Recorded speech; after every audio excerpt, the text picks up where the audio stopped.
Why was Plaza Mayor once a place of slaughter? In the early 17th century, the Spanish monarchy built a grand square in the capital city of Madrid, called Plaza Mayor.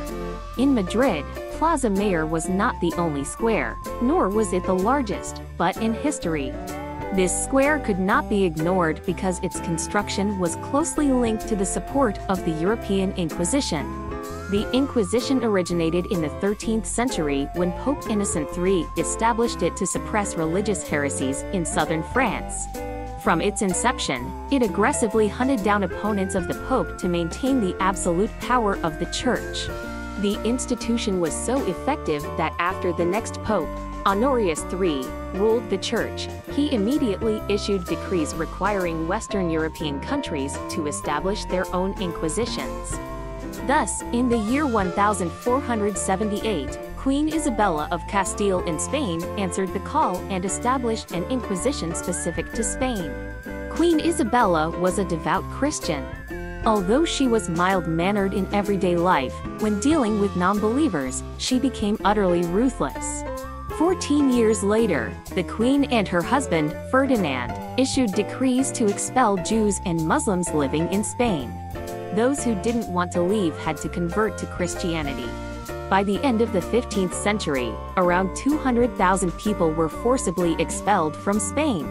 And those who refused to change their faith faced brutal persecution from the Queen. At this point, someone might ask, what does this have to do with Plaza Mayor? Of course, there is a connection.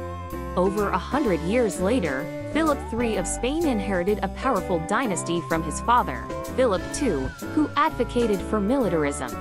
Unfortunately, Philip III lacked any talents other than continuing his father's steadfast Catholic faith. Philip III was indecisive and simply followed the advice of his favorite, the Duke of Lerma, and his son. Because the Duke's ancestors had been appointed as the Archbishop of Seville. The Duke himself was also deeply devoted to Catholicism and intolerant of other religions. Before his death, Philip III oversaw the construction of Plaza Mayor. The king asked the Duke, "What do we need such a square for?" The Duke truthfully replied, "We must let the non-believers know their faults." When the square was completed, a tall pillar for public executions was erected in the center. At first, the people did not know what it was for until one night, the king's guards brought several non-believers to the square, and everyone realized what was happening. The blazing flames pierced the eyes of the Spanish people, while the agonizing screams of the victims became an unforgettable nightmare. Philip III soon passed away, and his successor, Philip IV, was also inept.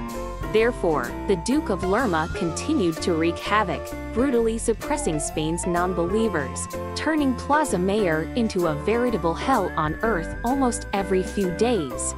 By this time, the Pope in Rome had realized the irrationality of the Inquisition and began strongly condemning the persecution of non-believers by various countries. Unfortunately, the Spanish royal family seemed addicted to killing and couldn't abruptly stop. As a result, the slaughter continued for nearly 200 years until the early 19th century when it finally ceased. According to statistics, during the 340 years from Queen Isabella's establishment of the Inquisition to its abolition, a total of 380,000 people were convicted as non-believers, with a shocking 100,000 people burned alive. Today, Plaza Mayor is bustling with music and dance. Young people play guitars, and the surrounding taverns are filled with joyous revelers. Who would think that 200 years ago, this was a place soaked in blood?